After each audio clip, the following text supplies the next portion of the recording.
உருளைக்கிழங்கு பாலக்கீரை ரெண்டையும் சேர்த்து ரெஸ்டாரண்ட் டேஸ்ட்டில் சூப்பரான கிரேவி எப்படி செய்யலான்னு பார்க்கலாமா?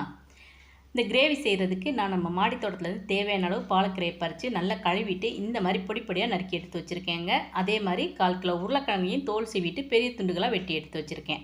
இப்போ நம்ம கிரேவியை தயார் பண்ண ஆரம்பிச்சிடலாம். அதுக்கு ஒரு கடாயில் 2 டேபிள் ஸ்பூன் எண்ணெய் சேர்த்து 1 டீஸ்பூன் ஜீரகம் போட்டுக்குங்க.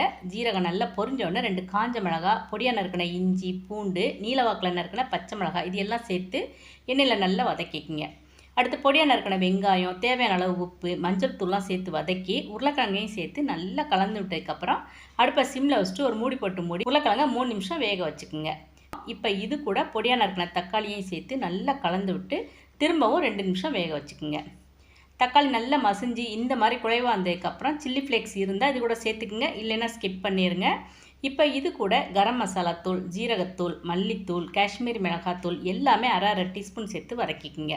மசாலாலாம் எண்ணெயில் நல்லா வதங்கினதுக்கப்புறம் இப்போ நறுக்கி வச்சுருக்க பாலக்கீரையும் சேர்த்து நல்லா கலந்து விட்டு கீரை நல்லா வேக விட்டுக்குங்க. தேவைப்பட்டால் கொஞ்சமாக தண்ணி கூட சேர்த்துக்கலாம்.